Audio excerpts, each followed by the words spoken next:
Sí, sí. ¿Verdad? Buenas tardes a todos.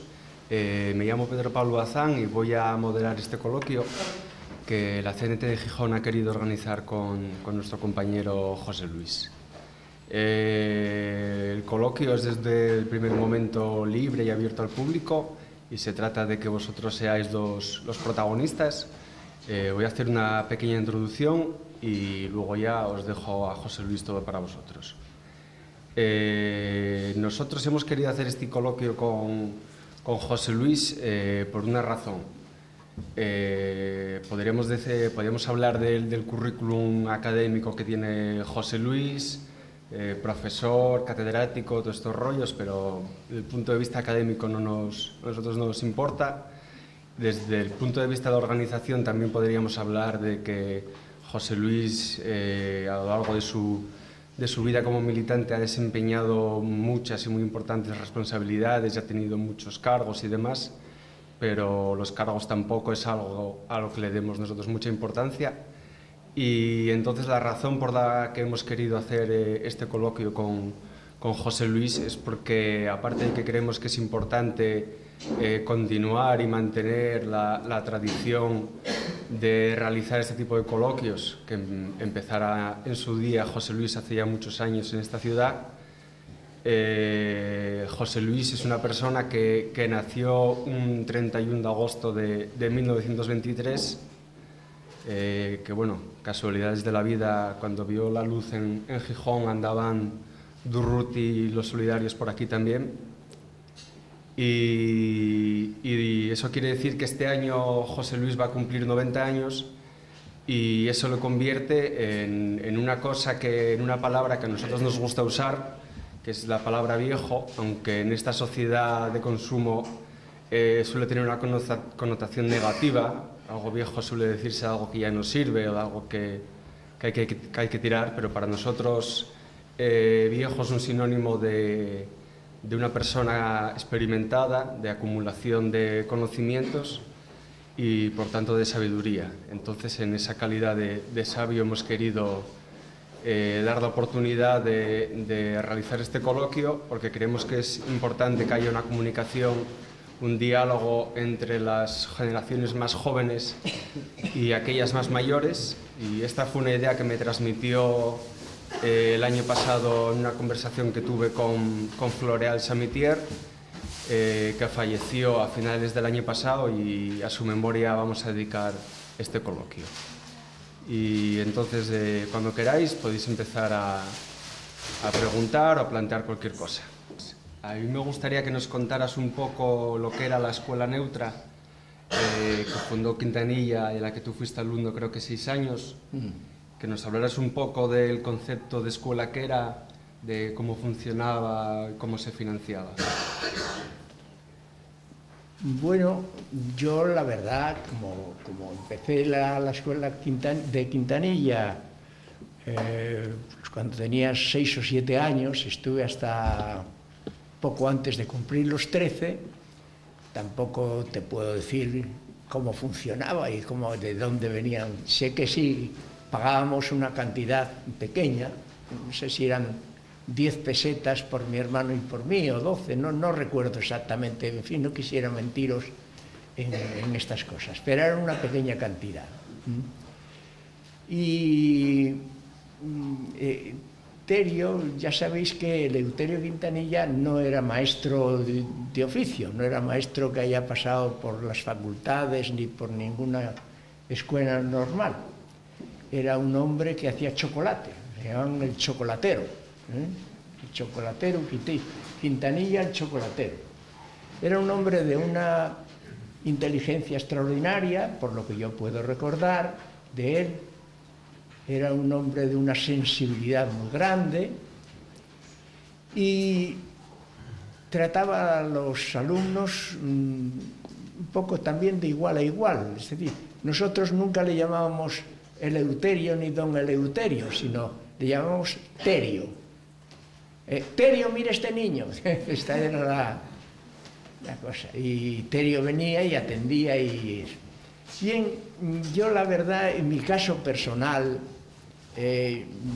Yo no recuerdo cómo aprendí a leer, cómo aprendí a escribir, no sé.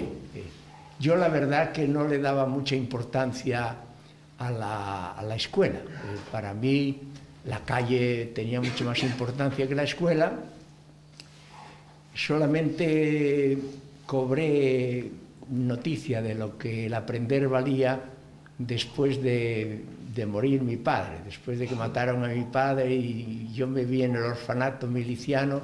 Entonces empecé a cobrar y empecé a cobrar esta cosa. Quiero recordar un poco impulsado por los evacuados de Oviedo, los chavales que venían evacuados de Oviedo, y no sé a qué escuela habían pertenecido, pero tenían una preparación muy buena, y entonces me dio un poco gana de estar un poco al par de su manera de conocer las cosas y de valorarlas y tal.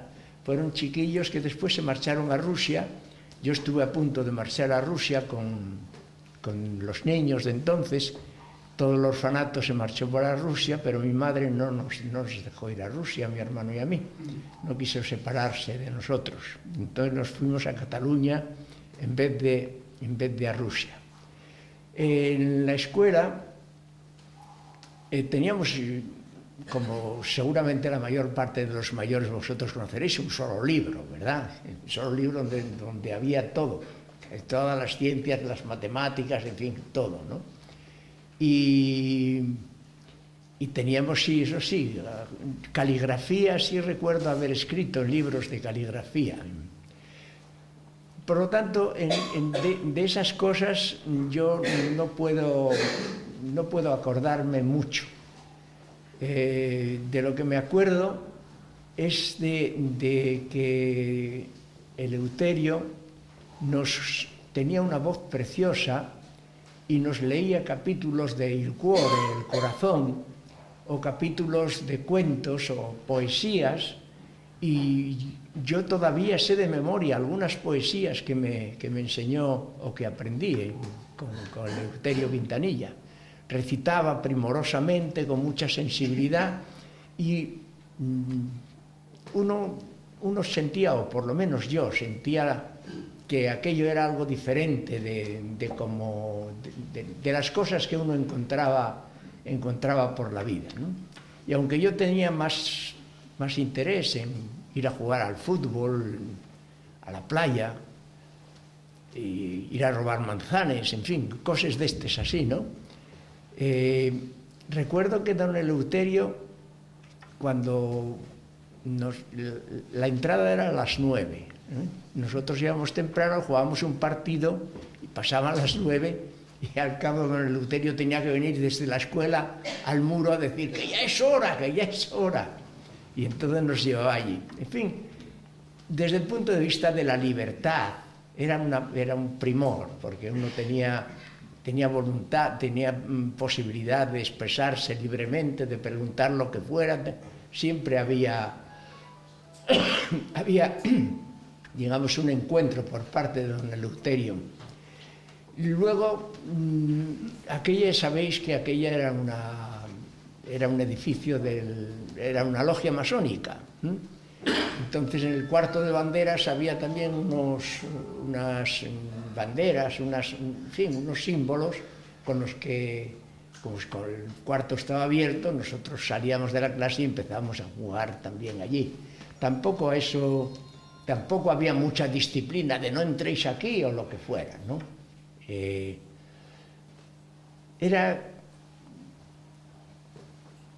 Yo el recuerdo más grande quizá que tengo, el que más me impresionó de Eleuterio, fue después ya de marchar yo de la escuela, de estar en el orfanato miliciano. Empezamos un curso acelerado de bachiller, de primero de bachiller, y don Eleuterio, que hablaba el francés muy bien, era el profesor de francés. Y nos estábamos examinando de francés, era ya finalizado el curso, casi poco antes de evacuar de Asturias. Y sonó la sirena de la aviación y él dijo, bueno, viene la aviación, el que quiera salir de la clase, que salga de la clase. Había aquí en Fernández Vallín, cerca había un refugio muy bueno, muy bien. Y estaba a 3 pasos del el instituto, entonces estaba en lo que se llamaba la Escuela Industrias, es la que está un poco más arriba, después de la Escuela Comercio. Y bueno, y los que quieran quedarse, que se queden. Y él siguió examinando. Y la aviación se oía cada vez más cerca y sonaban las bombas, primero lejos, luego hasta que llegaban muy cerca y empezaban los cristales realmente parecía que iban a romperse de un momento a otro, pero él impávido un poco seguía examinando, y los que nos quedamos allí, 6 o 7, pues respondiendo a lo que él nos preguntaba. Yo entendí aquella actitud de Eleuterio como una enseñanza más, es decir, como la necesidad de mantener el dominio de uno mismo en situaciones comprometidas y graves, incluso peligrosas, ¿no? Eso es lo que yo más recuerdo como enseñanza que él me haya dado. Tenía otros profesores, recuerdo a don Senén, recuerdo a Abelino González Mayada, que también fue profesor allí. Abelino González Mayada fue alcalde aquí con la guerra, como sabéis, y murió de una manera misteriosa y sospechosa en Estados Unidos, en acciones de propaganda. Y a don Senén, después de venir yo de Francia, de mi evacuación, en el año 41, le vi pidiendo en la calle Menéndez Valdés, pidiendo. No tenía oficio, ni tenía empleo, ni tenía nada.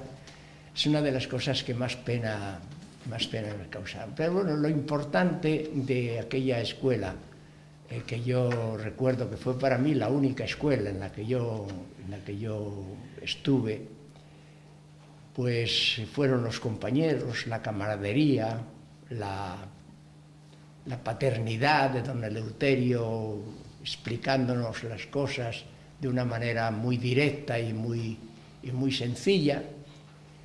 En fin, creo que de allí aprendí yo también un poco a considerar a los alumnos en pie de igualdad con el profesor, y a no crear ningún podio alto desde el que se pudiera enseñar en forma de distanciamiento, ¿no?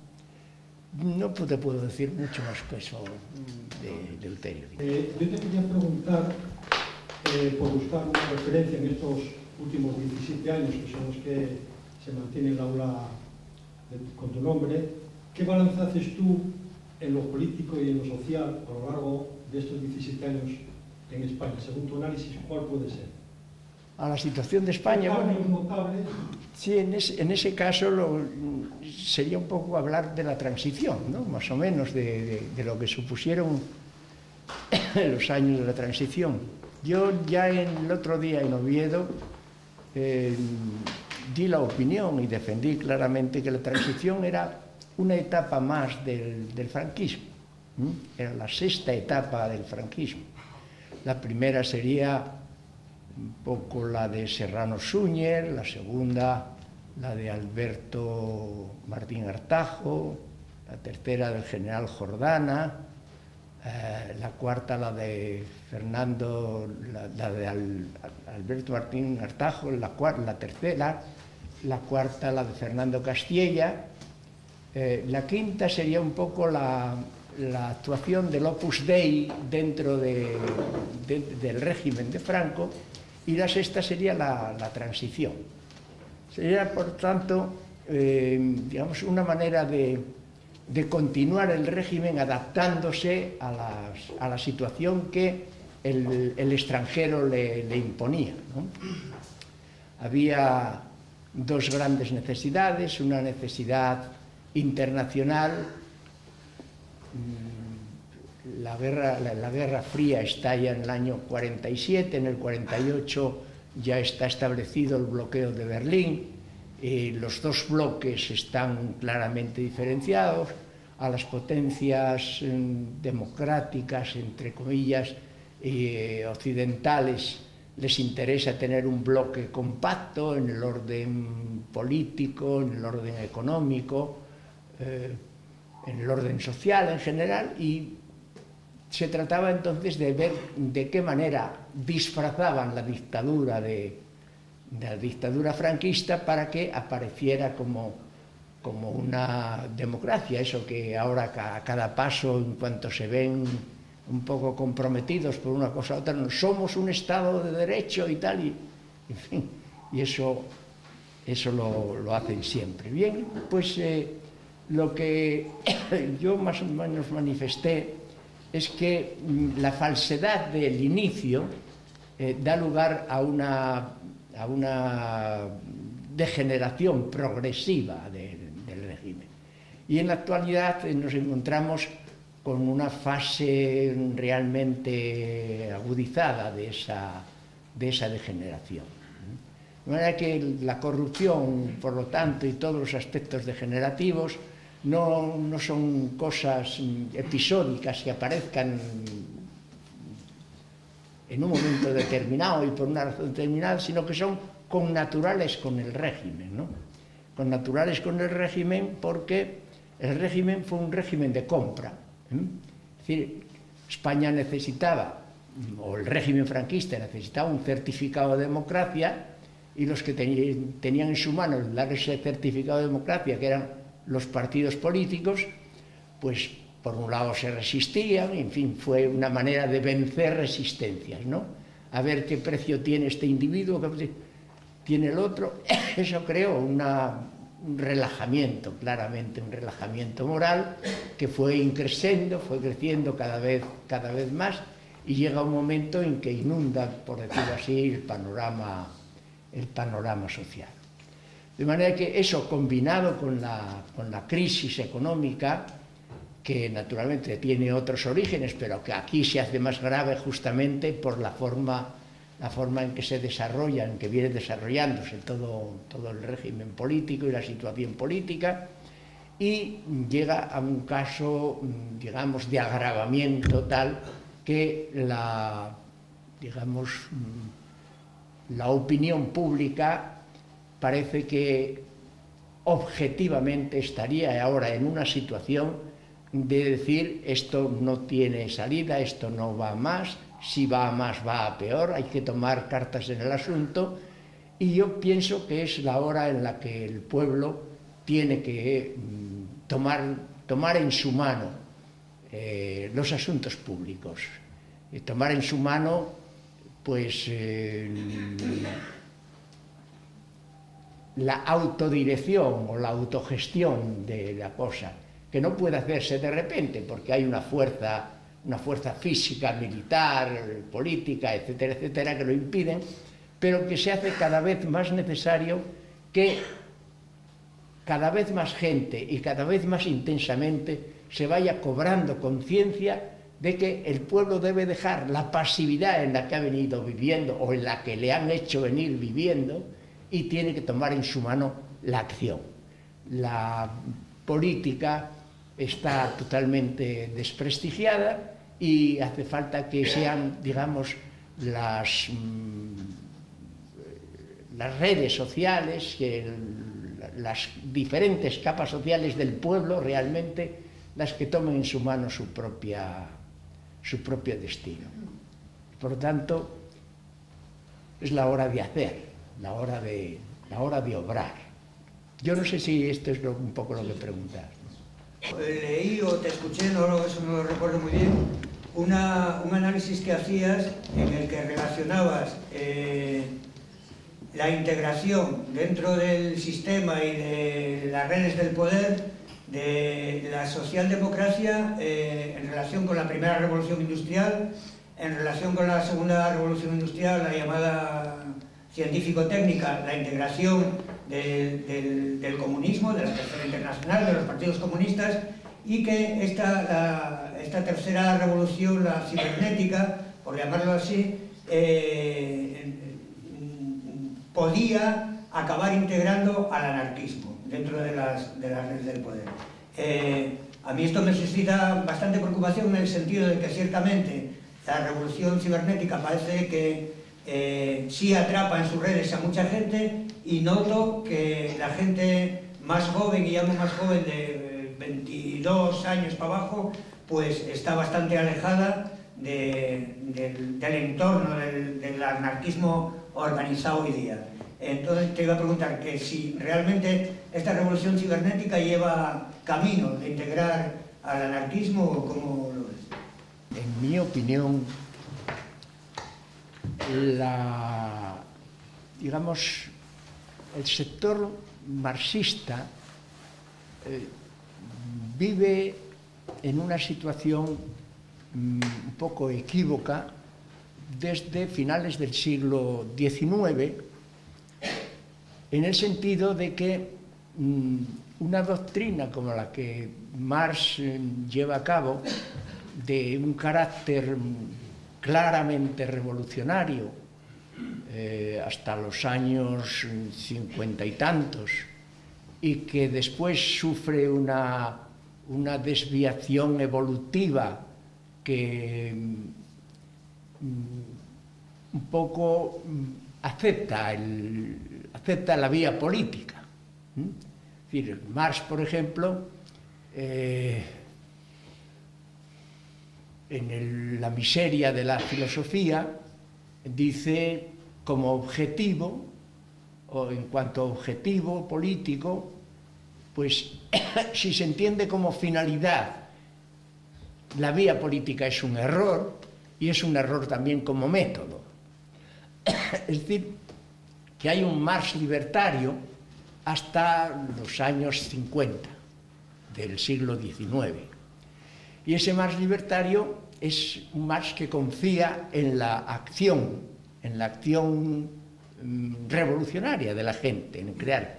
Pero a partir de los años 60, finales de los 50 del siglo XIX, va un poco inclinándose a una vía evolutiva, es decir, lo que él llama las condiciones objetivas van teniendo preeminencia sobre la voluntad revolucionaria.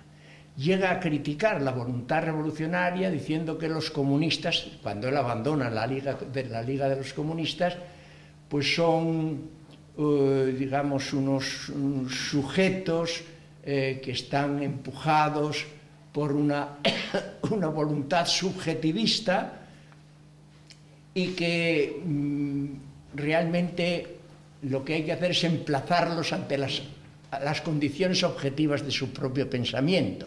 Es decir, está alejado ya. Hay otros textos de Marx, claramente, en los que se demuestra que la lucha de clases va teniendo para él cada vez menos importancia, y dándole cada vez más importancia a un desenvolvimiento, digamos, natural del capitalismo, que por sí mismo llegaría a desaparecer.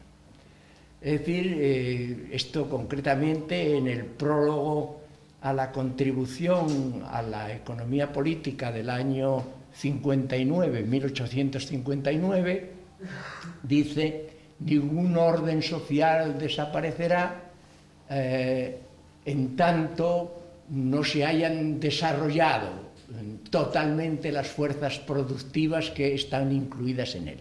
O sea que el capitalismo pues desaparecería cuando ya por sí mismo no pudiera seguir, digamos, emanando esas fuerzas productivas y por lo tanto algo que es externo a la voluntad de los hombres. Es decir, en los últimos años de Marx, lo que no es el hombre el que tiene que cambiar, sino justamente tiene que cambiar el sistema productivo como consecuencia de su evolución que le lleva justamente a esa situación. Esto es lo que lleva al marxismo, en último término, a dar el paso político, un poco el acercamiento a lo que se llamaba entonces el socialismo alemán, que era siempre un socialismo burgués, hasta feudal, como lo llama el propio Marx en el Manifiesto Comunista. Y entonces, y ya desde que Marx y Engels acaban con la Asociación Internacional de Trabajadores, la AIT, en el año 72, 1872, en el Congreso de La Haya, pues ya dicen que no se trata solo de expulsar de la organización a Bakunin y compañía, sino que se trata de cambiar el artículo 8º de los estatutos de la AIT y cambiarlo en el sentido de que había que invitar a la clase obrera a que participara en el parlamentarismo burgués, a que aceptara las elecciones políticas, ¿no? Por ejemplo, la diferencia que hay entre la Primera Internacional y la Segunda Internacional es que a la Primera Internacional podía pertenecer todo el mundo por el hecho de ser obrero, mientras que a la Segunda Internacional solo se puede participar si eres miembro del Partido Socialista. Es decir, ya, por tanto, siguiendo una vía claramente política. Bien, entonces, la conclusión que yo saco es que este acercamiento a la vía política, pues, aunque ellos creían que desde dentro, esta es la palabra, la frase, desde dentro podían, digamos, un poco socavar el régimen, reblandecerlo, hacerlo más débil y en el último término hacerlo desaparecer, ya Bakunin entonces les dijo que lo que conseguirían sería lo contrario. Es decir, que entrando dentro del sistema capitalista lo que hacían es, pues, reforzar el sistema capitalista. En efecto, si confrontamos o comparamos el capitalismo, por ejemplo, de finales del siglo XIX y el capitalismo actual o el capitalismo de hace 30 años o de hace 15 años, etcétera, la diferencia de poder del capitalismo no tiene ni punto de comparación. Realmente han fortalecido el sistema capitalista. Bien, entonces, en consecuencia, lo que yo quiero decir, la anfibología, o si quieres, el equívoco que supone adoptar esa vía, era justamente que no se puede, que en realidad sin querer, pues están contribuyendo a minorar un poco el impulso de la lucha de clases, a hacer desaparecer la vía revolucionaria o el interés, la voluntad revolucionaria, y a confiar cada vez más en los pasos políticos. Y esto es lo que va dando lugar justamente a una separación cada vez mayor entre el pueblo y la política. Bien, entonces, ¿qué ocurre? Ocurre que en el caso nuestro, en el caso de la transición, primero en lo que Adolfo Suárez tiene confianza es en la CNT para oponerse a comisiones obreras. Hasta que la CNT le dice: nosotros no somos enemigos, nosotros somos simplemente defensores de la clase trabajadora. Es decir, que como en los años finales del franquismo, las comisiones obreras había supuesto una fuerza considerable en contra del sistema, quería un poco, por lo menos, equilibrar y tener otra fuerza que fuera equiparable, o que en un momento determinado, dada la separación que había entre una idea comunista y una idea anarquista, pudiera, digamos, no depender de comisiones obreras. Bien, en ese momento es cuando inician los pactos de la Moncloa, y en los pactos de la Moncloa de lo que se trataba era hacer las elecciones sindicales, es decir, de integrar los sindicatos en el sistema, como integraron también los partidos políticos en el sistema. ¿Cómo? Pues subvencionándoles, pagándoles, y claro, el que paga condiciona también, ¿no?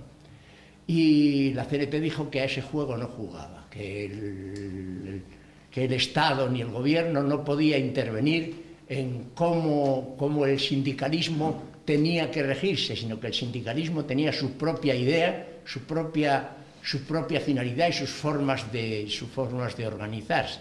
no participa, y entonces en las elecciones sindicales prácticamente lo que se hace es dar toda la, digamos, todas las posibilidades a sindicatos que la UGT, por ejemplo, tenía prácticamente no tenía fuerza en aquel momento, Comisión Obrera sí la tenía, pero en fin, le hacen tenerla en el momento en que los declaran sindicatos representativos y casi únicos, ¿no? Y entonces esto claro, es contemporáneo de un ataque furibundo a la CNT, de acoso y derribo, de apartamiento, de tal, de negarle todas las posibilidades que existe todavía o subsiste todavía, pero todavía me dicen los compañeros que las empresas están despidiendo obreros simplemente por el hecho de pertenecer a la CNT o estar afiliados a la CNT o manifestarse a sí mismos como se trata entonces de arrinconar a la CNT. A lo que voy es entonces que la verdad no puede ocultarse. Entonces, en la medida en que los sindicatos son, digamos, representativos y únicos, etcétera, etcétera, en la misma medida esos sindicatos son cómplices de toda la marcha productiva. Es decir, tratan con los patronos de igual a igual en los comités de empresa y los miembros de los comités de empresa pues llegan a familiarizar con ellos, a darse la mano, etcétera. Reciben naturalmente subvenciones especiales, reciben tratos especiales, pero a la vez que hacen todo esto, pues la clase obrera va distanciándose de ellos y ya pues los que son afiliados lo son por algún tipo de obligación, etcétera, pero el sindicalismo como idea cae porque la clase obrera no cree en unos sindicatos que hacen reformas sindicales juntamente con los patronos y de esta manera. De manera que esto va dando lugar a que no entran en CNT o no dan a la cabida a la idea anarcosindicalista, en el sentido de que no la ven actuar o con posibilidades de actuar en la vía pública y simplemente reconocen de ella pues su honradez, su mayor honradez, su ética, su comportamiento, su mayor, qué sé yo, su hombría, o el no dejarse comprar, etcétera, pero no hay una afiliación que permita a esta fuerza de dar eso. Pero en cambio tampoco los sindicatos oficiales reciben esa incorporación. Y los partidos políticos lo van recibiendo en la medida en que los partidos políticos tienen que recurrir a una serie de casos de favorecimiento, yo soy o me afilio al Partido Socialista para que me hagan guardia municipal, yo me afilio al Partido Socialista para que me hagan tal cosa. Es decir, que la afiliación va condicionada a unos favores que recibes como consecuencia de todo eso. Y eso va desprestigiando la idea y desprestigiando al propio partido. Entonces tú coges ahora un movimiento como el 15M y ves que el movimiento, la metodología de movimiento, digamos, es de base, es asamblearia, pues no hay diferencia en cómo las organizaciones libertarias se producen y se organizan y viven. Pero no están en las organizaciones, simplemente toman la metodología porque es la metodología natural.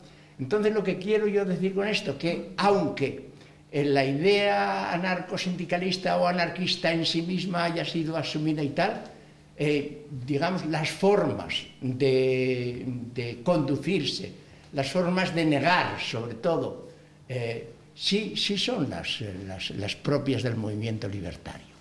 Y entonces, respecto a esos movimientos cibernéticos, hay una cuestión que decir, y es que, bueno, Zygmunt Bauman, por ejemplo, un filósofo polaco, analizando esto y un poco desprestigiando el movimiento 15M, o dándole poca importancia, dice que son esos movimientos cibernéticos y que si en la Edad Media había revoluciones campesinas o movimientos campesinos y en la etapa burguesa hay también huelgas generales y ahora lo que corresponde es la comunicación cibernética, pero que la comunicación cibernética es de por sí un medio muy lábil, muy ligero, muy sin consistencia y que por lo tanto el movimiento 15M acabará precisamente por ligereza desapareciendo. En otra ocasión también dice que tal movimiento le faltan ideas, le falta una doctrina, le falta una consistencia y que por lo tanto también con el tiempo irá desapareciendo por esa misma razón, por esa falta, ¿no? Bien, a lo que yo voy es a que los que quieren rodear el Parlamento recientemente, por ejemplo, o hacer cualquier otra cosa, son movimientos de este estilo, movimientos que son populares, son movimientos de redes que no están, digamos, adscritos a ninguna doctrina tradicional, pero que sin embargo obran muy en conforme o muy semejantemente a como obraba siempre una doctrina tradicional de las de entonces. En ese sentido, no puede decirse que el anarquismo o el anarcosindicalismo haya quedado, digamos, desfasado, sino que se ha trasladado su actividad a otros estamentos sociales no directamente afiliativos, pero que está ahí y que en un momento determinado, cuando tomen conciencia de esa falta de profundización teórica, de profundización sociológica, etcétera, etcétera, puedan, digamos, acudir a las fuentes que pueden proporcionarle esos elementos. Pero que ahí está la cosa. Entonces, no es esa la integración por el sistema. La integración por el sistema que yo veo en el caso del anarquismo y del anarcosindicalismo es justamente la contraria, justamente la de aquellos que, declarándose tales, declarándose anarquistas o anarcosindicalistas, suscriben una metodología política, empiezan a tratar con partidos políticos y van funcionando un poco de la misma manera, o con sindicatos que también tienen ese tipo. Eso sí supondría lo que Carrillo hizo con el Partido Comunista en los años 40, 50, es decir, el eurocomunismo, pues que haya dentro de del espectro libertario en general, que haya una fase o una determinada grupo de gente que sí esté en esa posición, en la posición de ir dando pasos hacia la integración en el sistema. Un poco digo esto porque, por ejemplo, hay incluso teóricos anarquistas, no recuerdo ahora el nombre del americano este que defendiendo las elecciones municipales suscribe el participar de los ayuntamientos incluso dentro de un sistema capitalista. Y bueno, es que esto es en contacto con el pueblo, sí, pasa lo mismo que con la aceptación de las elecciones sindicales, estar en contacto con los obreros, estar en contacto con el pueblo, pero ¿qué cuesta eso?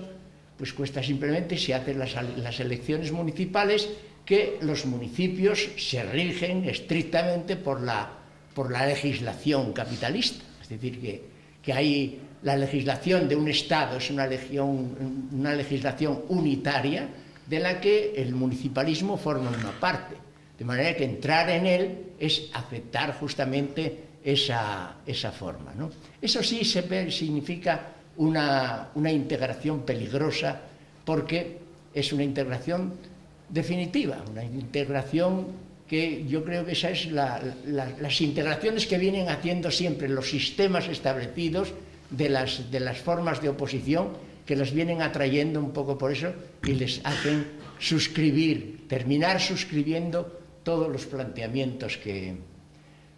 Yo no sé si me he extendido demasiado, pero... No, está muy bien. José Luis, ¿cómo ves el futuro del movimiento obrero, que es exiguo como movimiento obrero? O sea, los sindicatos y los trabajadores que no se adocenan ni se alinean al sistema capitalista. Los obreros ya tienen conciencia de que a través del sindicalismo oficial no van a encontrar, digamos, una solución para sí mismos.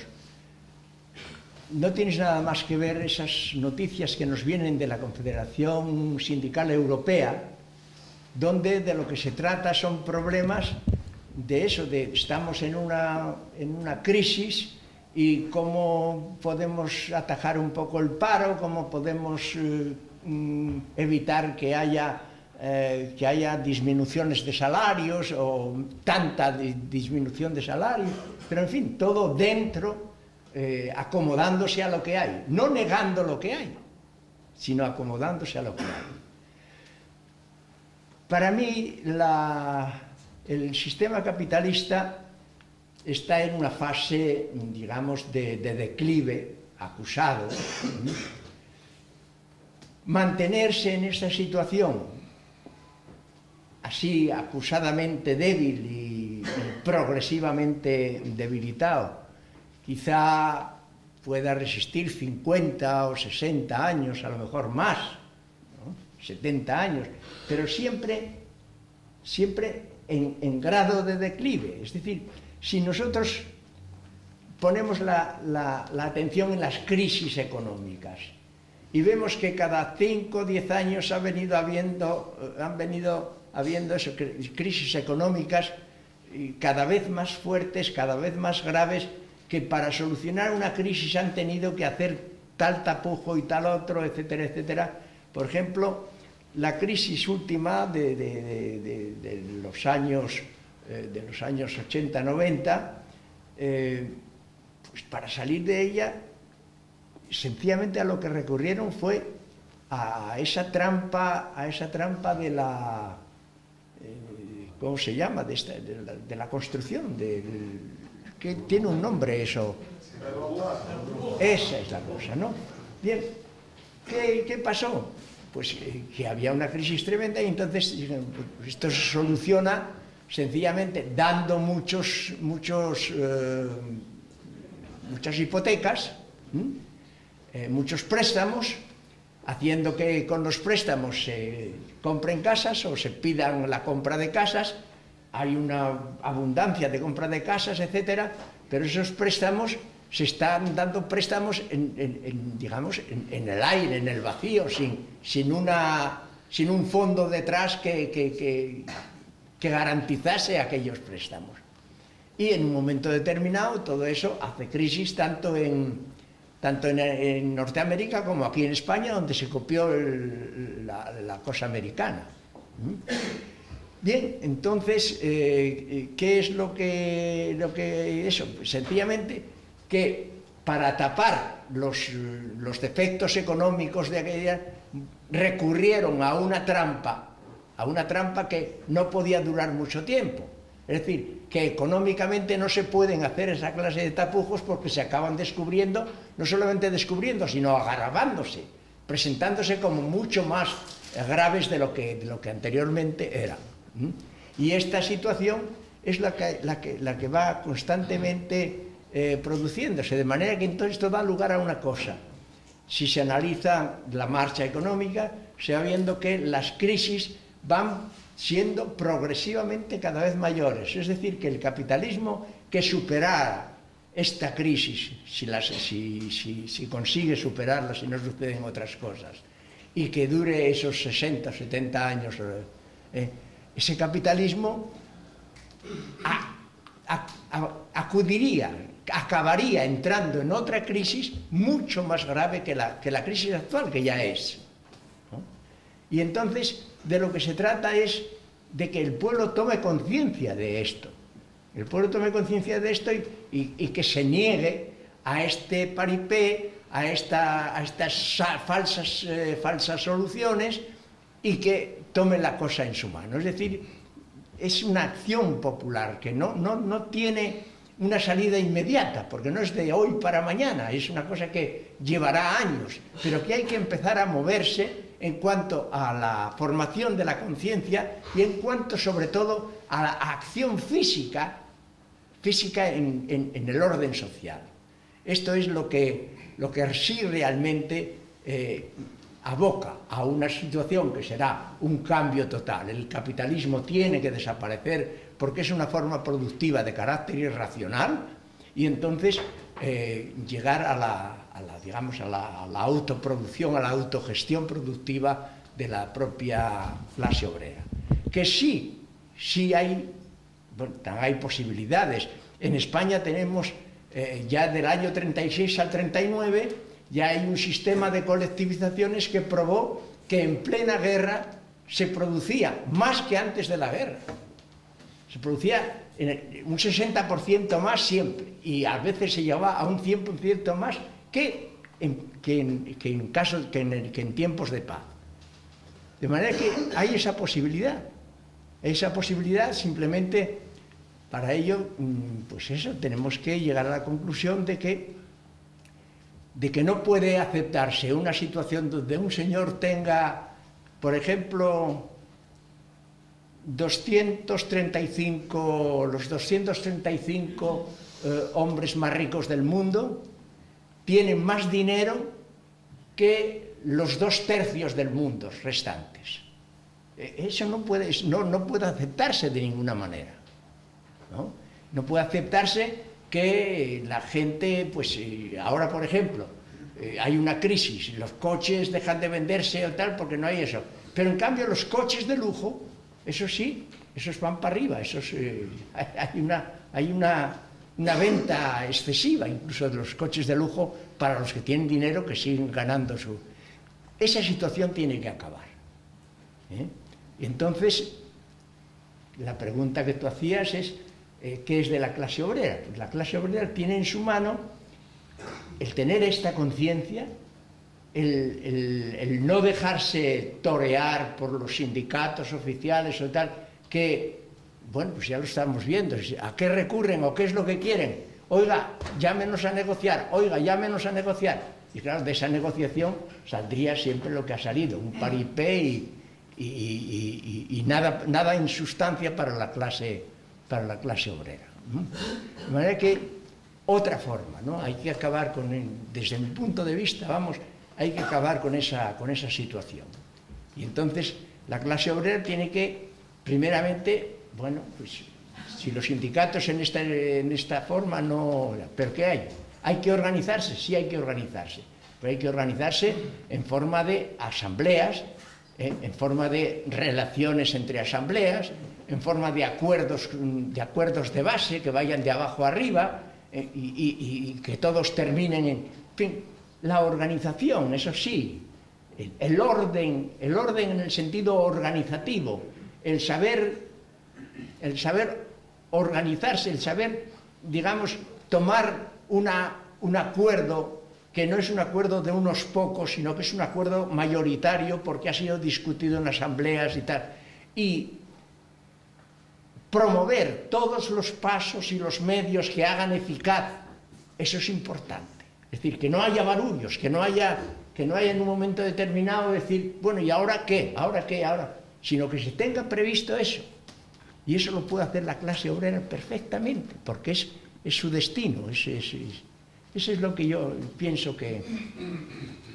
Decías que es el momento de que la gente de a pie tome el empoderamiento de la política, ¿no? Que el pueblo pase a la acción política, ¿no? Independientemente de partidos, sindicatos.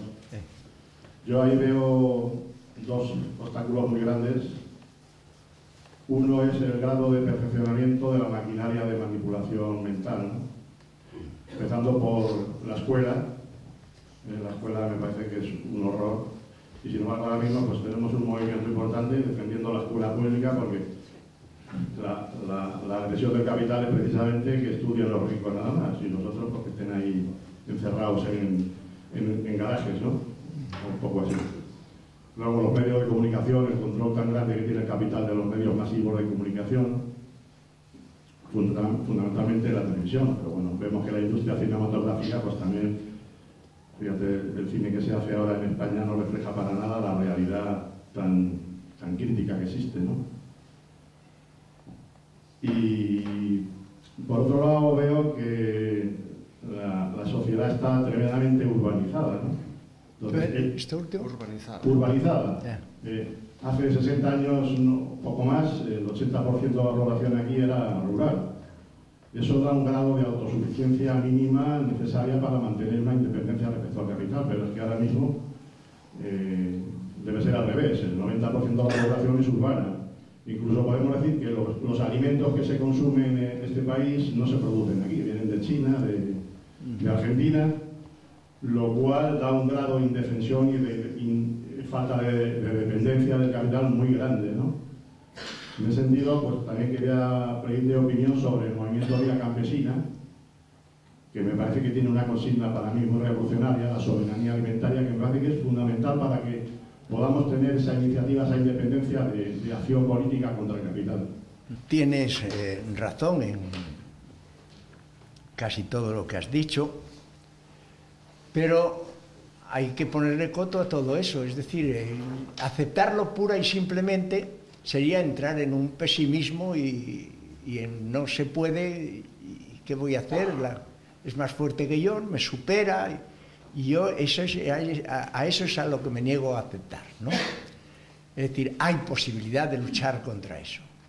Los medios de comunicación, evidentemente, son, pues, digamos, la expresión máxima del dominio capitalista, es el invento, lo que podríamos llamar la revolución semiótica, es la manera cabal como el capitalismo controla las mentes de toda la gente, con apariencia además de libertad, y yo te doy la palabra y por tanto habla, y ahora, pero siempre dándote la palabra de manera que te la dan cuando saben lo que tú vas a responder, porque si no saben lo que tú vas a responder no te dan la palabra, o cuando tienen prevista ya la contestación a lo que tú vas a responder. Quiero decir que de los medios de comunicación hay que prescindir como, digamos, como fuente de creatividad y como fuente de credulidad. Los periodistas son digamos, un sector de la población que son obreros como los demás y tienen, en fin, están en la misma situación que los demás obreros. También hay obreros que trabajan en fábricas de armas, que construyen armas para después destruir gente inocente, etcétera, etcétera. No tienen, por lo tanto, una responsabilidad personal, pero están obligados digamos, a las direcciones de los medios de comunicación, a todas las, en fin,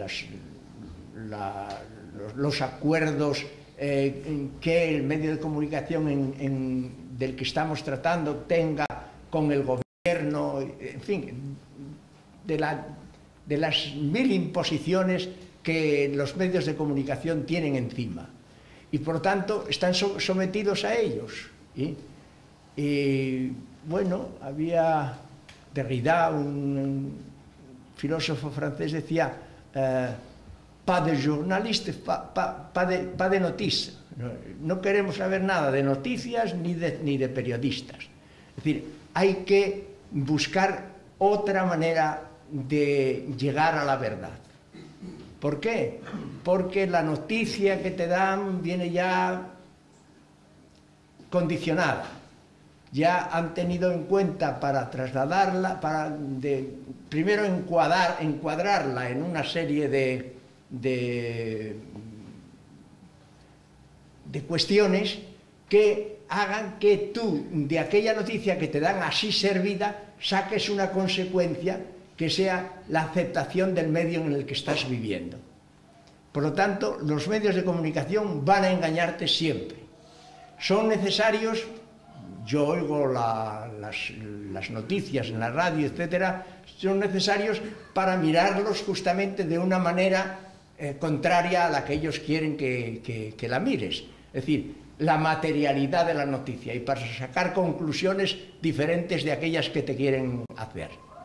En ese sentido, de tener acceso a la materialidad de la noticia, vale. Pero después, en el sentido de que la noticia venga conformada de tal manera que te cree un estado de opinión y que por lo tanto sea un medio, un medio que quiera hacerte portador de una ideología determinada, entonces en ese sentido hay que rechazarla. Pero rechazarla quiere decir que entonces el propio pueblo tiene que tener su propia manera de comunicarse. No podemos estar en un vacío. La comunicación es absolutamente necesaria en los hombres. El hombre sin comunicación no es nada. No es nada porque el hombre no es un producto social exclusivo, como quería, por ejemplo, o en algunas partes dice Carlos Marx, sino que es eso, más es otra cosa que tiene en sí mismo y que puede oponerse justamente a ser un producto social.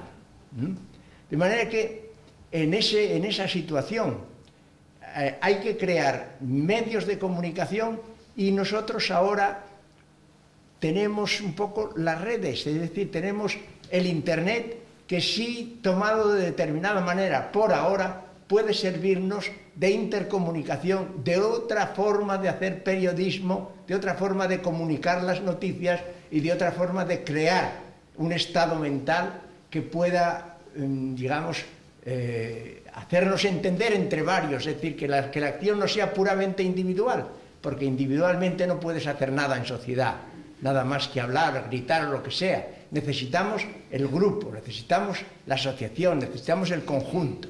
Pero para eso hay necesidad de comunicación.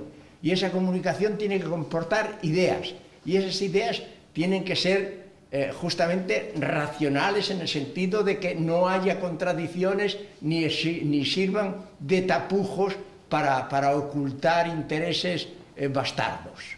Esto es lo que tenemos que hacer. Entonces, el Internet, por ejemplo, de una determinada manera, sí nos puede servir todavía. Es posible que, si dura más tiempo, el capitalismo pues, puede llegar al dominio de Internet por el número de billones de dólares que hace circular por el propio Internet. Pero tenemos que buscar de momento ese medio y si no, buscar otro medio también. Hacernos de alguna manera nosotros mismos periodistas, hacer que si el periodista oficial está obligado a deformar la noticia, hacer una forma de periodismo que sea justamente la contestación opuesta a todo esto. Crear la noticia verdadera, la noticia comunicativa y sobre todo la noticia que no sirva para qué bien, qué guapo es esto, qué tal, y que quede en ti mismo, sino que al contrario, sea una noticia que te dé impulso a la acción e impulso a la comunicación con otros. Esto sí puede realizarse, ¿no? De manera que eso en la escuela, que decís tú, sí existe lo que tú dices, pero hay que tener en cuenta una cosa, que la sociedad de consumo, que es la que nos hicieron vivir durante aquel tiempo, era una sociedad perversa en el sentido de que era una sociedad de despilfarro y de producción para vender y de hacerte consumir, digamos, innecesariamente, solo de manera mecánica, para que siguiera funcionando el sistema productivo, pero a la vez también esa sociedad de consumo dio lugar a una situación en la que sobrevenía la propia crítica de la sociedad de consumo. Es decir, que había posibilidades de ver la sociedad de consumo es esto otro y tal, y hay, vosotros lo conoceréis bien, una cantidad de teorías, de artículos, de libros enteros criticando la forma en la que se desarrollaba y lo que quería y a dónde iba la propia sociedad de consumo. Es decir, que siempre en una situación determinada, por lo menos a nivel de determinadas minorías, hay posibilidad de analizar el fondo de la cuestión y, por lo tanto, la oposición a ello. Lo que hace falta es que estas minorías no sean minorías puramente intelectuales que se contenten con saberlo, sino que sean minorías que provoquen la expansión de sus propias ideas, sus propios conocimientos, y hagan un poco lo que estamos haciendo aquí, es decir, una intercomunicación que pueda llevarnos por lo menos a la clarificación de determinadas ideas dentro de nosotros, ¿no? Yo no sé si es por ahí por donde ibas tú.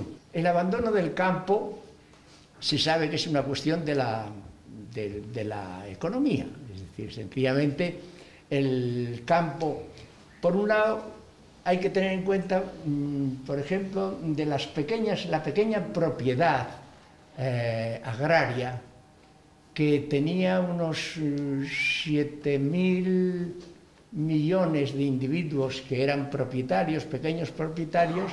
En la actualidad deben ser unos 2.000 o menos de 2.000 millones los propietarios. Es decir, que el pequeño propietario fue vendiendo y la pequeña propiedad se fue concentrando en las grandes cadenas alimenticias. Entonces, todo ocurre como ocurre en la propia industria, es decir, la creación de los trusts, de los cárteles, etcétera, etcétera, va dando lugar a la concentración de empresas y de diversos elementos, ¿no? Entonces, ¿qué hay? Hay sencillamente que, el origen de los trusts es sencillamente, hoy día, por ejemplo, las leyes tratan de evitarlo, pero no pueden evitarlo, ¿no? Hacer una forma de producción y de venta en el tratamiento de los precios, de manera que determinadas empresas no puedan resistirlo y tengan que vender entonces se va acumulando, se va concentrando las industrias, las empresas. Una vez que existe esa concentración y que ya no hay una competitividad, entonces la empresa pone los precios que le da la gana. Y esta es la cuestión. Y sucede con esto, además, en cuanto al campo, que el campo se va mecanizando. Hoy día, pues, en fin, hay cosechadoras y hay miles de instrumentos que pueden hacer el trabajo que antes hacían a lo mejor 300 braceros. Bien, entonces ellos tienen que emigrar de allí, ya no hay trabajo para ellos en el campo, hay para una pequeña minoría trabajo en el campo, tienen que emigrar a la ciudad. Esto crea lo que tú llamabas el fenómeno de urbanización. Bien, pues en este caso, claro, nosotros no podemos oponernos a la industrialización, digamos, del propio campo, en el sentido, si ello sirve para una multiplicación de la producción. Tenemos que tener en cuenta que si hoy tenemos 7.000 millones de habitantes en toda la Tierra, pues quizá dentro de 10, 15 o 20 años seamos más de 10.000 millones de habitantes en la Tierra, que necesitan comer. Necesitan comer y, bueno, los productores de cereales, por ejemplo, pues no dan ya tanto abasto a a la producción suficiente para abastecer el mercado como sería, lo que trae como consecuencia la subida de los precios.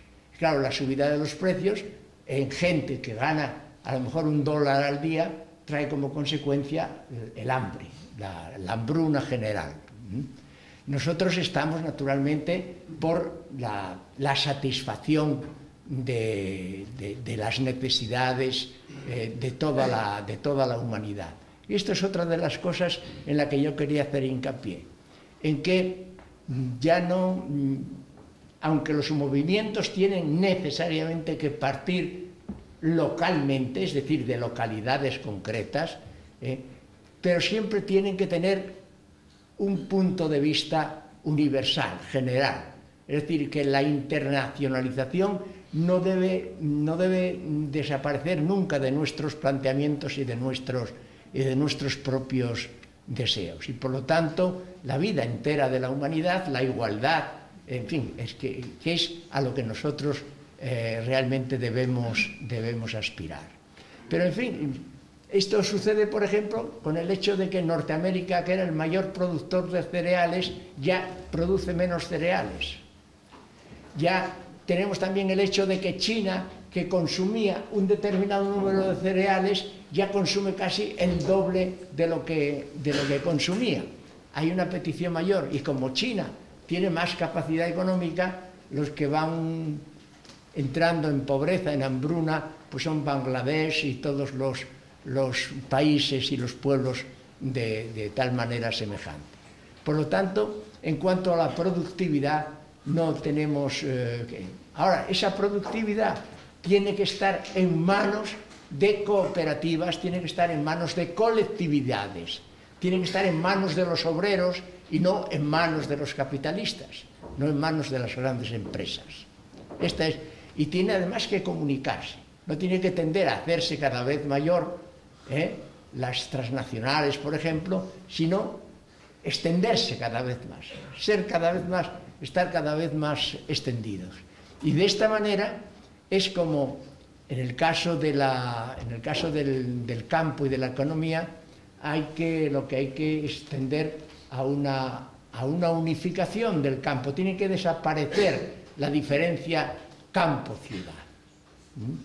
Incluso desde el punto de la industria, trasladando industrias al campo para que absorban esa parte de mano de obra del campo que sobra en la propia agricultura, que no tengan necesidad de abandonar el campo.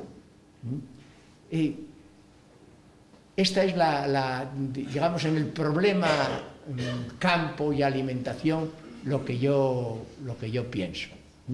Ir en contra de la concentración, de la gran concentración en empresas, que hace, por ejemplo, que en el campo del Internet, en el campo de los ordenadores, en el campo del turismo, por ejemplo, pues 3 o 4 empresas controlan el 40 o 40 y tantos % de la producción universal, del comercio universal. Con todo eso hay que acabar. Y luego, en cuanto a la educación, ya sabemos que la educación fue siempre un medio del poder para crear, digamos, un tipo de mentalidad social que justifique el sistema en el que están viviendo. Desde ese punto de vista, bueno, afortunadamente, en lo que nosotros podemos hacer es, digamos, tomar contacto directo con los propios enseñantes, para que el propio enseñante no siga el programa que el gobierno le da, sino que siga un programa que él mismo, de acuerdo con un conjunto de personas que entienden de ello, se dediquen lo presenten o lo hagan presente en la juventud. Esto por un lado, y luego por otro lado, reivindicar siempre, constantemente, la libertad de enseñanza, para contrarrestar esa fuerza que el Estado tiene. De manera que, por un lado, tenemos que combatir al Estado de todas las maneras. Combatir al Estado en el caso de la producción, en el caso del obrero, de la producción económica, combatir al Estado en la forma de organización social completa, combatir al Estado en todos los órdenes. El Estado es algo que debe desaparecer. El Estado es, digamos, una arquitectura. El Estado es un artefacto, digamos, de los poderosos, que está destinado justamente a dominar al pueblo y hacer que el pueblo circule en todos los terrenos, en el terreno intelectual, en el terreno productivo, en todos los terrenos, circule de manera que se acomode y acepte el papel de los poderosos del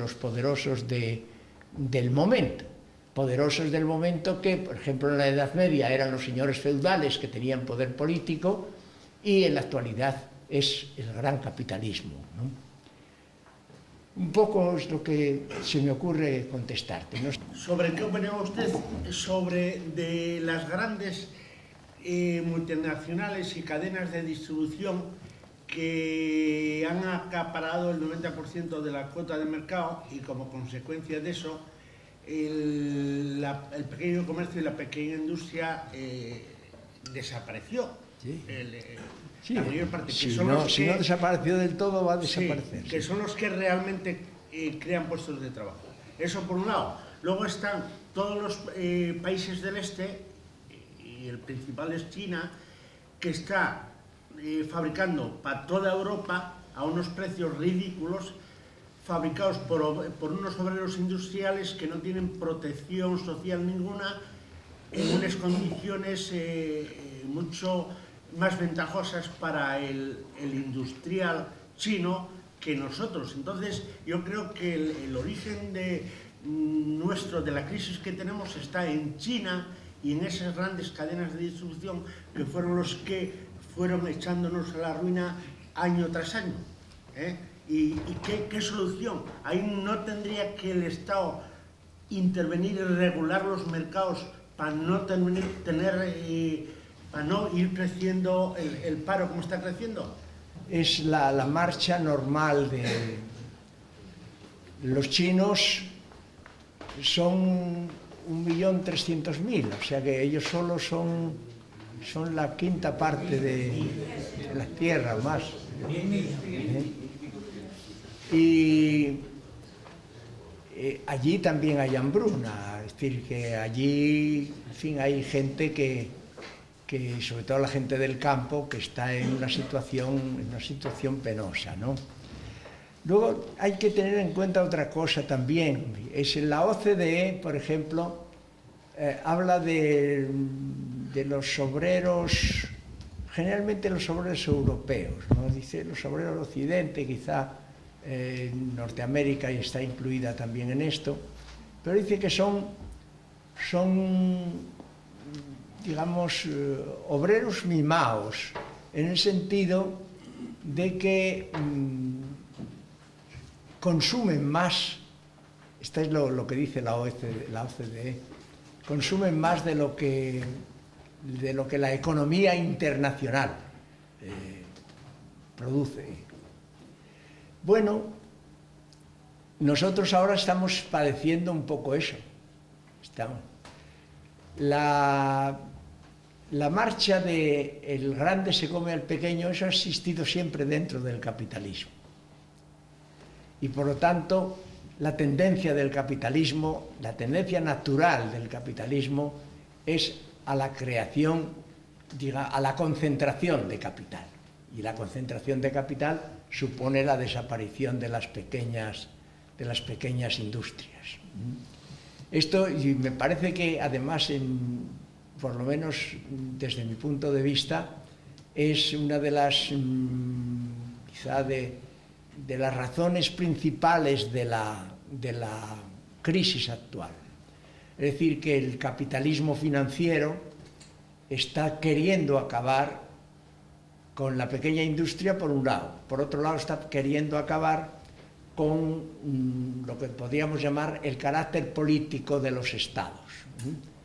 Y tratando de hacer del Estado un organismo administrativo que le sirva, en fin, para someter, por ejemplo, a la clase obrera en casos determinados, o para actuar dentro de grandes conflagraciones o de epidemias o cosas por el estilo.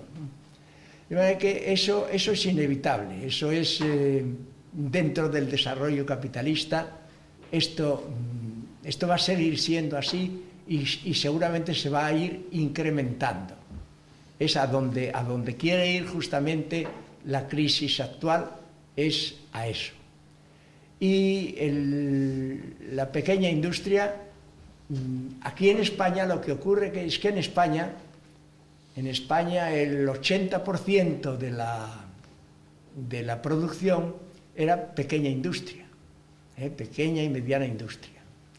Y justamente por serlo, era la que daba más trabajo a la gente. Ahora, al ser esa pequeña industria un poco víctima o el blanco del gran capitalismo, pues la incidencia sobre la pequeña industria pues, produce gran paro. En naciones que tienen más diversificada la producción y que tienen la producción montada de otra manera, incide menos, pero aquí en España, donde lo que predominaba era la pequeña y mediana industria, en ese sentido, pues el paro es mucho más acusado.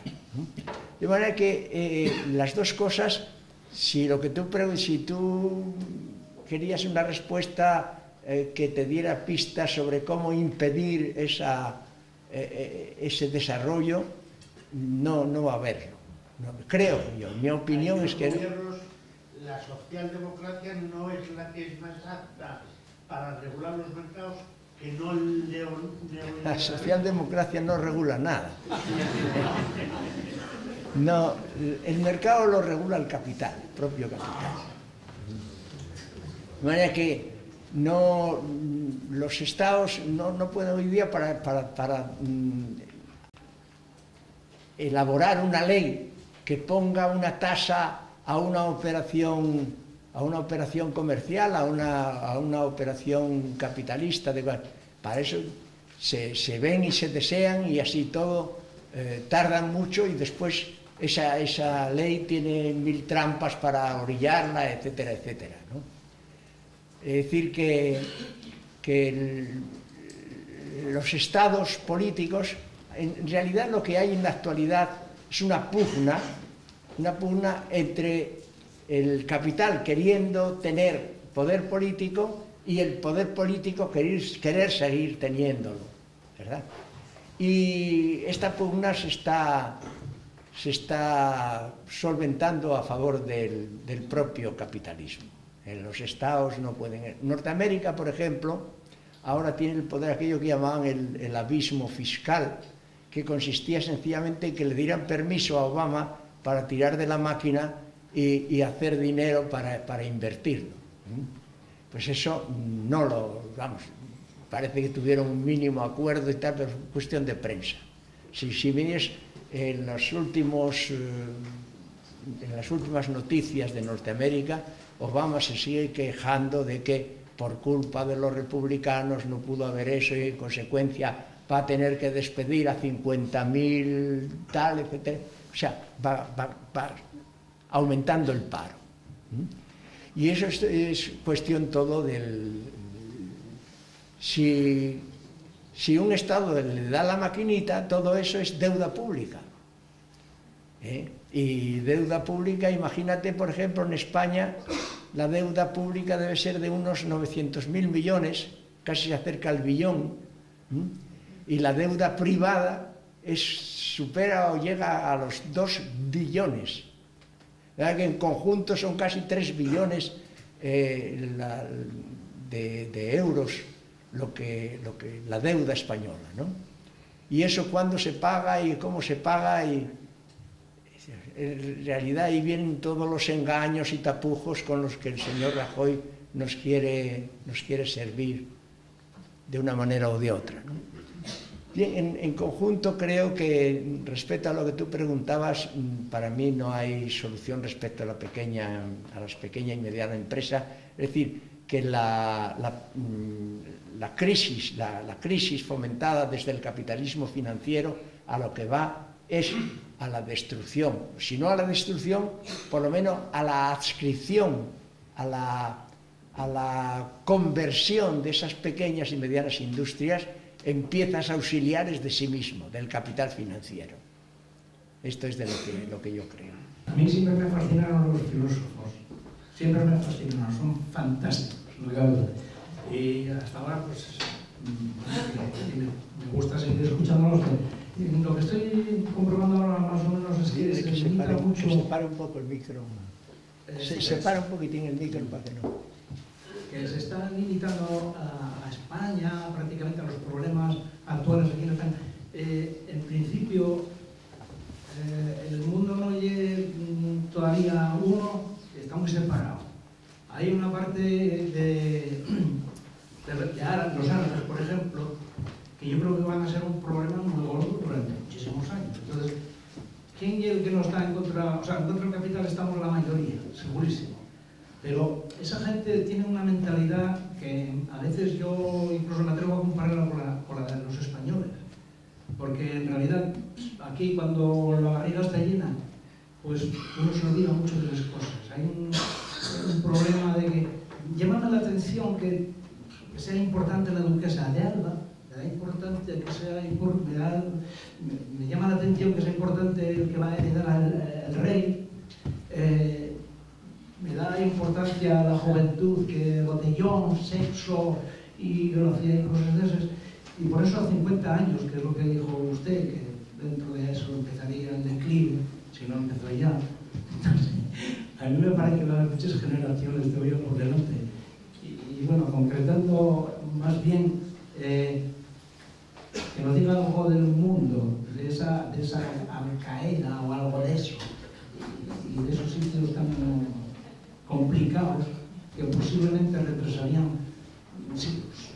Hay alguna teoría que dice que los problemas actuales en realidad son problemas de enfrentamiento de culturas, enfrentamiento de civilizaciones.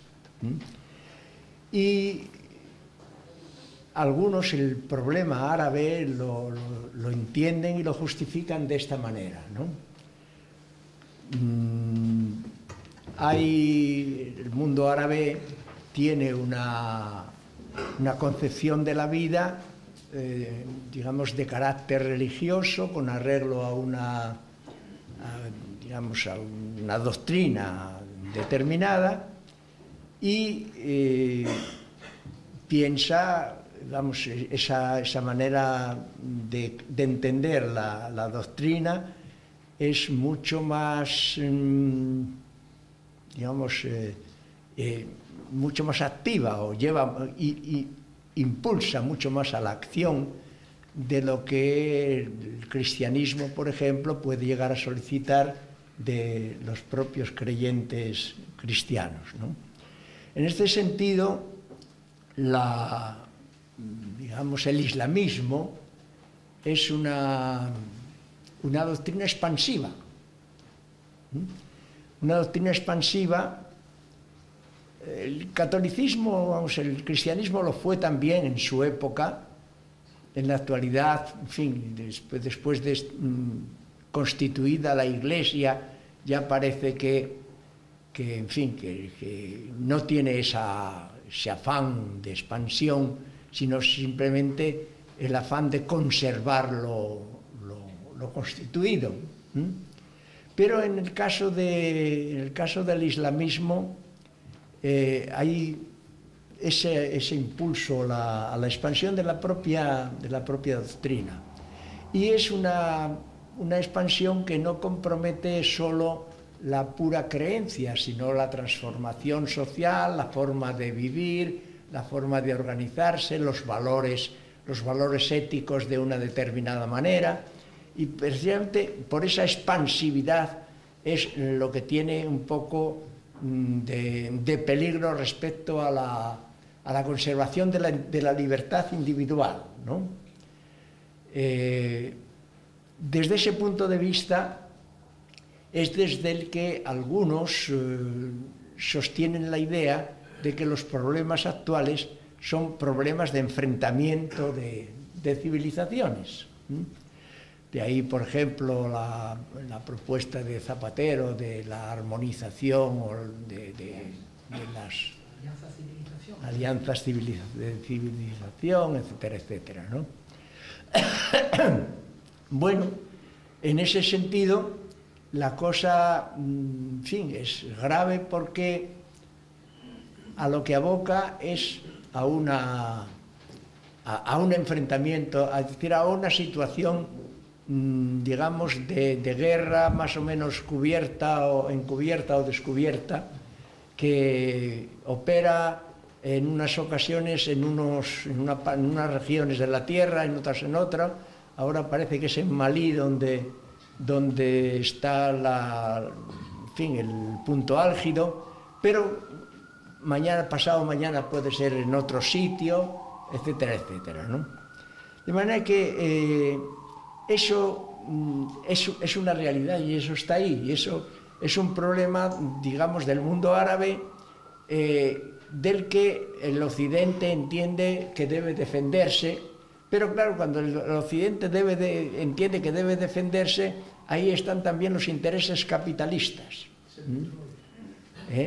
Y esos intereses capitalistas van un poco, o cuando se ciernen sobre el mundo árabe, no solamente van digamos, a impedir esa expansividad peligrosa de las ideas islamistas, sino que van digamos, a la explotación de los recursos que el propio mundo árabe tiene. De manera que se mezclan las dos cosas, ¿no?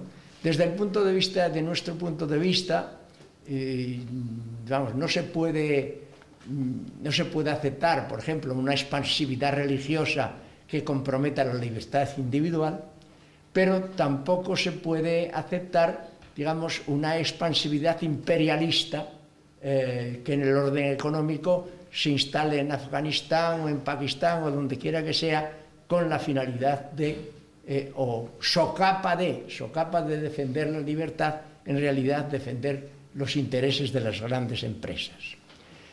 De manera que, desde mi punto de vista, la clase obrera o el pueblo en general no debe optar por ninguna de estas dos cosas, sino que debe hacer su propia revolución. Y la revolución tiene que ser, por supuesto, una revolución en libertad, es decir, la revolución a la que nosotros aspiramos, yo por lo menos, y la gente que puede pensar como yo, no se basa en ninguna forma dictatorial que obligue tal, sino en una comprensión, en una contaminación, digamos, asamblearia, discursiva, dialogada, etcétera, que vaya transformando la sociedad, pero tanto en la negación del imperialismo capitalista como en la negación también de una expansividad religiosa de la índole que fuera. Es decir, una expansividad que negara o aceptara o contradijera la libertad, las libertades personales, ¿no? Yo, más de esto, yo creo que no te podría decir respecto a este problema. Son tres cuestiones en una, espero no abusar mucho. Lo primero, Lucrecio. ¿Le has dedicado un libro a Lucrecio, El sentido de la naturaleza a Lucrecio? Si no me equivoco. ¿Cómo dice? A Lucrecio. Un libro que has dedicado a Lucrecio. Bueno, no sé si... A Epicuro. Epicuro, sí. A Epicuro. Sí, Epicuro tiene relación con, vamos, Lucrecio, sí, pues la pregunta adopta la doctrina epicúrea, sí. La pregunta era un poco ¿qué interés fue el que te llevó a Epicuro y si te parece que es una cuestión puramente para especialistas o que si le puede decir algo a las personas corrientes y molientes, algo vivo.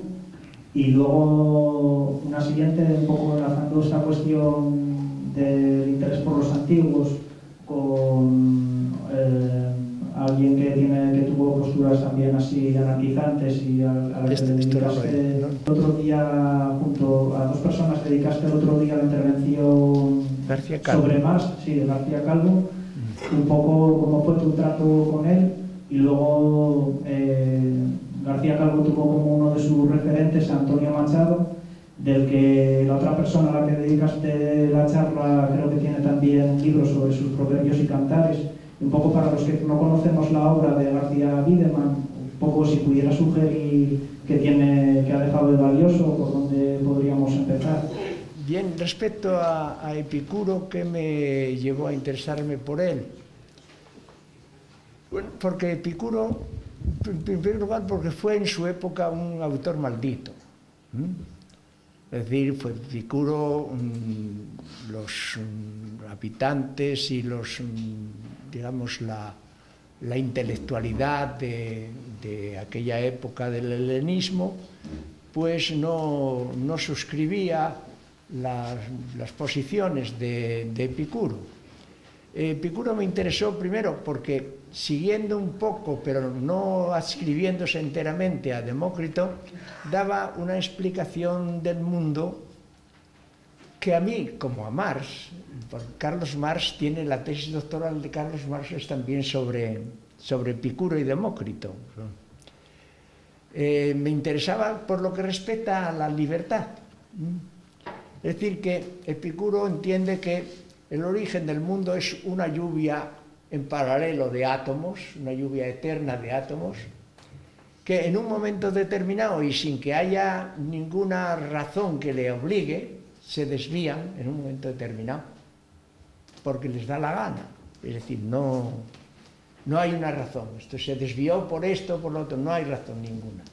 Ni en tiempo, ni en lugar, Y esa desviación de los átomos es la que hace que los átomos se encuentren entre sí, formen los mundos, formen las cosas, de manera que de la propia libertad del átomo nace la realidad de las cosas concretas, de las realidades individuales.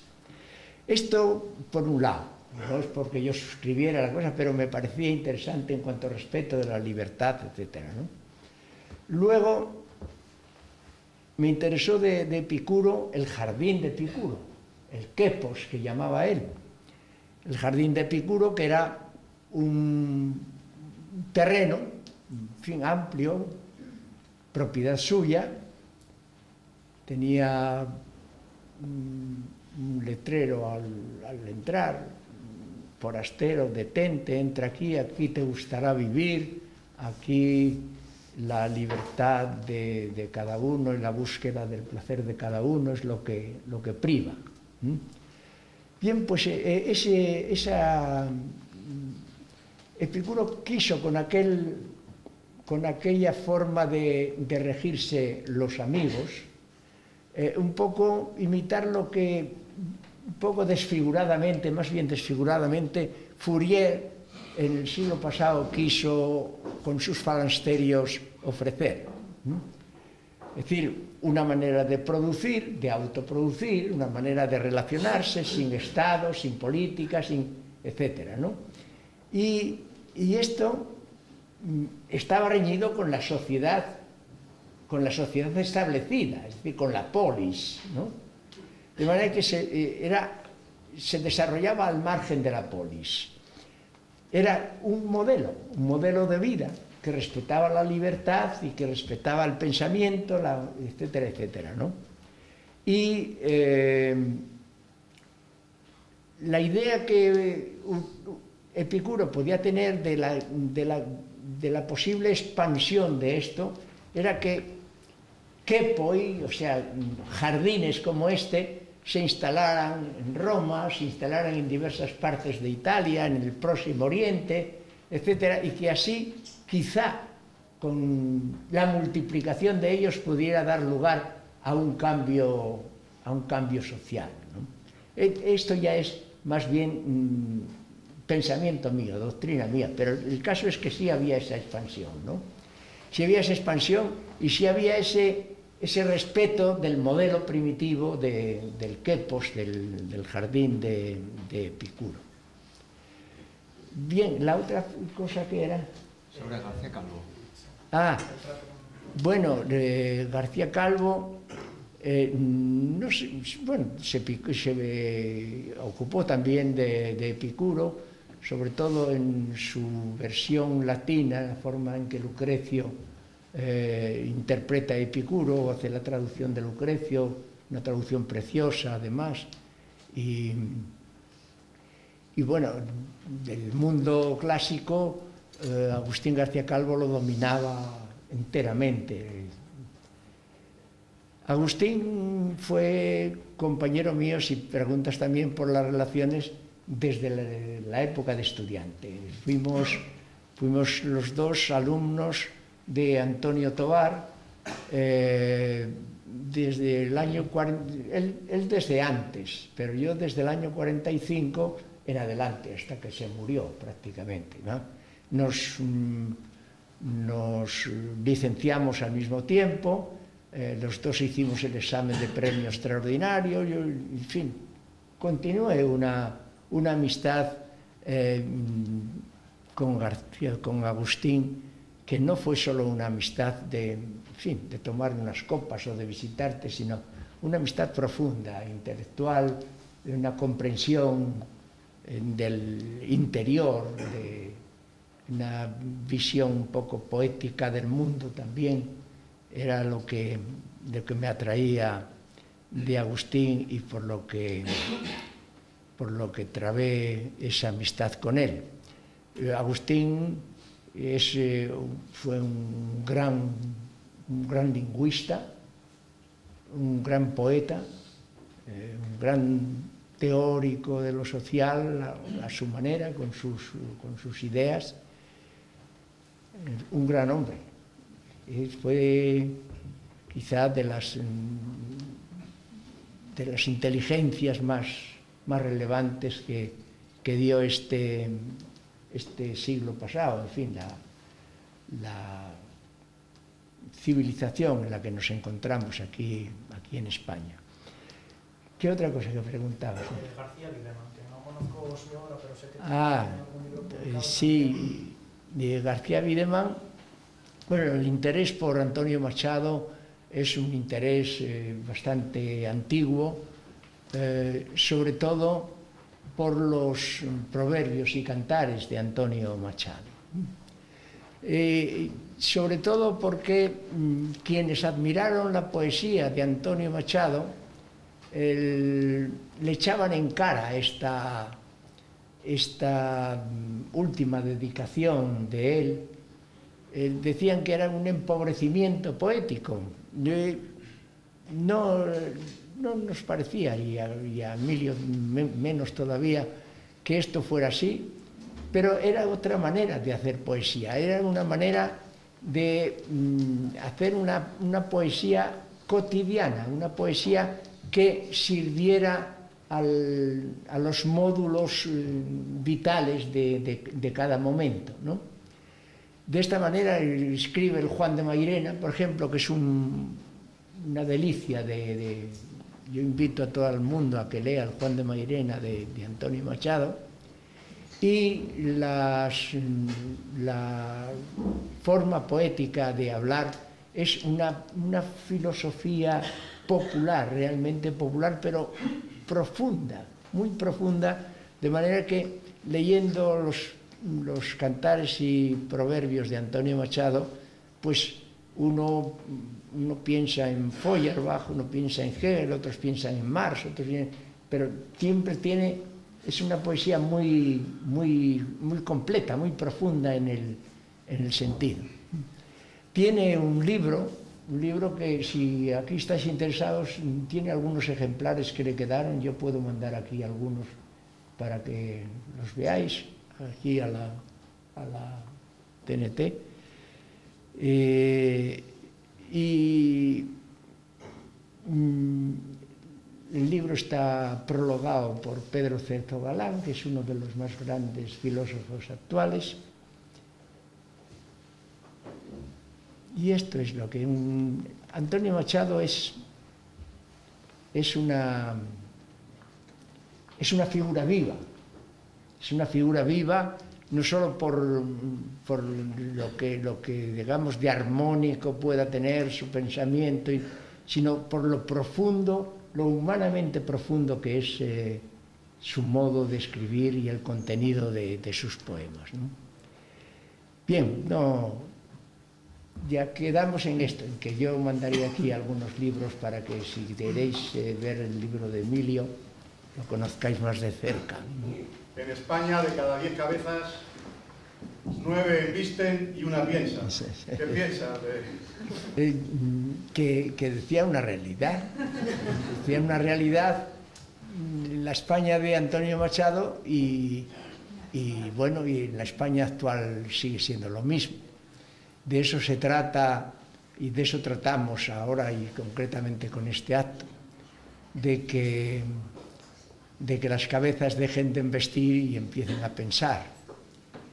Y yo creo que eso es posible. Y, en ese sentido,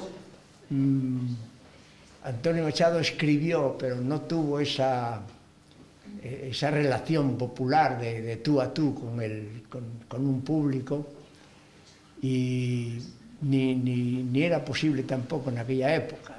Es discutible también si Antonio Machado no militaba en ningún partido ni ninguna cosa, pero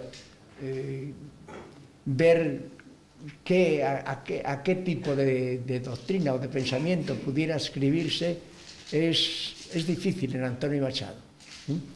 Es, en todo caso, un pensamiento muy suyo, muy profundo, muy popular, y que, bueno, ya acabo de decir que leyendo los proverbios y cantares de Antonio Machado, por ejemplo, uno remite a filósofos muy calificados que desarrollan el pensamiento ese de otra manera y que lo dicen muy concisamente y muy contundentemente, ¿no? De manera que sí pienso eso, pienso que hay que dejar de embestir y empezar a pensar. Buenas tardes. Hola.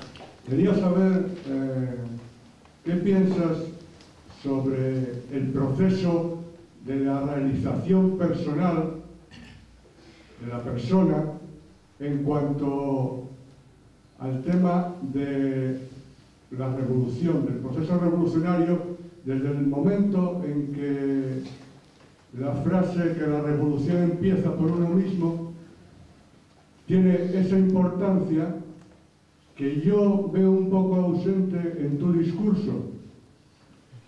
Pienso que el proceso revolucionario empieza desde la persona, desde el momento en que asumimos los condicionamientos que nos impone el Estado a todos los niveles, tanto ideológicos como desde el momento de la educación en que entramos a formar parte del sistema educativo y se nos alecciona para ser de una forma determinada de acuerdo con el sistema.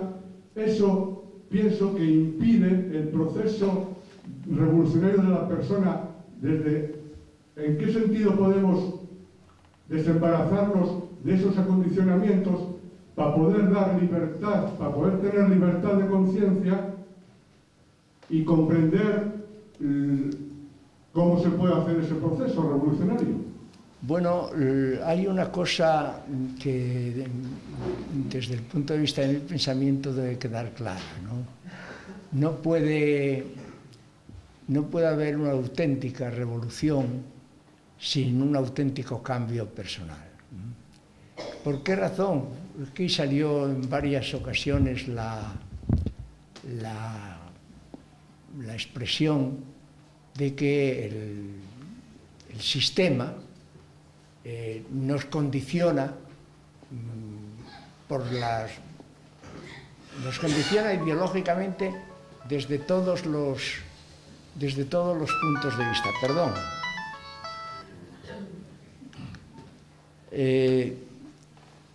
Desde la escuela, no ya desde la escuela, desde la familia mismo, porque la familia está condicionada previamente, nacemos en un mundo condicionado y por lo tanto estamos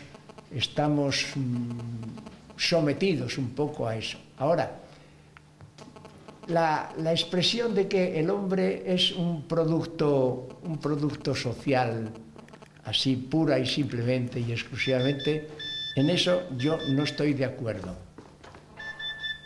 No estoy de acuerdo, creo que hay siempre una posibilidad interna, individual, que escapa a todo condicionamiento exterior. Es decir, que el gran problema, en este caso del capitalismo o de los poderosos en general, es esa reserva última que tiene todo individuo y que el poderoso no sabe en último término cómo puede reaccionar en un momento determinado. Es decir, que la libertad está en último término subyacente en nosotros. Que esta libertad esté comprometida, que sea una libertad que se empeña en ser esclava, también eso es una realidad. Esto existe de por sí. Pero el hombre siempre dispone de esa libertad. Bueno, ¿qué hay que hacer para eso? En primer lugar, si se trata de una cosa, si se trata, por ejemplo, de no ser cobarde, en el sentido de que el temor, el miedo, nos condiciona, es que un miedo que no solamente puede ser expreso por tener, sino tácito, interno, saber internamente que algo está prohibido o que algo es prohibitivo, etcétera, etcétera. Pues bien, claro, en un caso extremo podría decirse, y esto es una realidad, que hay dos cosas que nos hacen perder el miedo, pero claro, son dos cosas a veces extremas y difíciles. Por un lado es tener un sentido muy profundo de la justicia y por otro lado no temer demasiado a la muerte. Y ese no temer demasiado a la muerte, claro, es problemático porque decir, bueno, la vida misma tiene un imperativo a ser proseguida y defendida y ese imperativo es del que se sirve justamente el poderoso para amenazarte con su falta, con su defección, ¿no? Pero, por otro lado, y desde el punto de vista de la mente,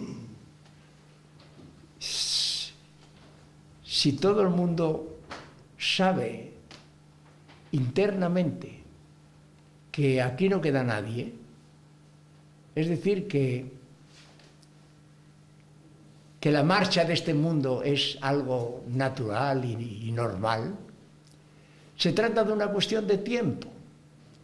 Se trata de una cuestión de tiempo, 15 años, 15 días, 15 meses, lo que sea, pero cuando uno internamente trata la cuestión de tiempo y compara 100 años, 90 años, 80 años de la vida de una persona con un proceso universal, proceso cósmico, con un proceso histórico simplemente, hablar de que hace 20.000 años empezaron los hombres a poblar Sudamérica o algo por el estilo, pierde sentido. Entonces, de lo que se trata es justamente de si es conveniente pensar en eso, pensar en la justicia y que la justicia sea una cosa viva en nuestro comportamiento, no solamente en un comportamiento público, en un comportamiento privado, en un comportamiento de tú a tú, Y por otro lado, llegar a saber que la vida es deseable, conservable, pero no a todo precio, no al precio de que tu propia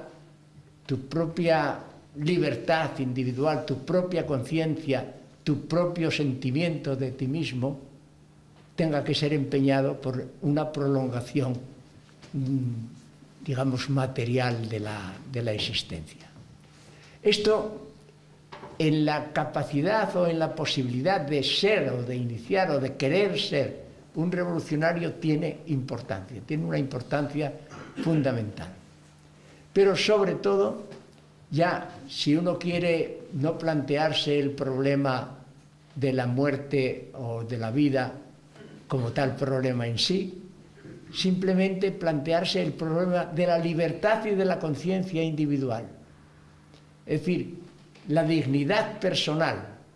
Si uno se siente realmente invadido en su libertad personal por un determinado tipo de organización social, por una imposición del vecino, por cualquier cosa, es ese cultivo de la dignidad personal el que te lleva al respeto de la justicia y hacer que la justicia no sea una cosa abstracta, sino que sea una cosa viva en ti mismo.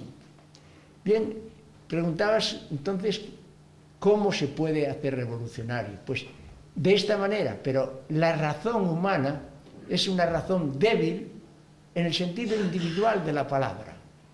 Es decir, es un hecho que el hombre tiende a la comunidad, que el hombre, por no sentirse solo, el hombre muchas veces adopta posiciones, adopta conceptos, adopta estructuras en las que no está de lleno, pero simplemente hace un acompañamiento físico, aunque espiritualmente esté fuera de esos planteamientos. ¿Y eso por qué es? Porque la estructura humana es una estructura, digamos, de sociabilidad, de acompañamiento social. En este caso, ¿qué se necesitaría? Se necesitaría tener la fuerza suficiente para no escapar a la sociedad, no rehuir la soledad, no rehuir la soledad por simplemente estar falsamente acompañado. Yo en esto recuerdo, cuando era chico, mi padre era carpintero, pero hacía también de bombero, y le llevaba las comidas a donde está el parque municipal ahora, que era el parque de bomberos antiguo. Y recuerdo que mi padre estaba leyendo y al fondo, en otra habitación, se oía una conversación, gritos, risas, etcétera, etcétera, de los otros bomberos. Recuerdo que yo le pregunté a mi padre, «Padre, ¿por qué estás tan solo?» Y él me dijo, «Vale más estar solo que mal acompañado». De manera que ese no temor, no sentir temor por la soledad, por el hecho de defender la propia dignidad humana, eso es fundamental en aquel que quiera sentirse revolucionario. Ahora, si revolución es sencillamente acompañar a un movimiento abigarrado y yo me sumo y tal, todo eso, eso no es propiamente ser revolucionario. Ser revolucionario es ser revolucionario conscientemente y estar con los demás conscientemente empeñado en un cambio real y total de la sociedad o de los términos en los que la humanidad esté falsamente viviendo. Llevamos ya 2 horas. Vamos a agradecerle a José Luis que nos haya dedicado su tiempo y que haya estado aquí hoy con nosotros, y a todos vosotros por asistir.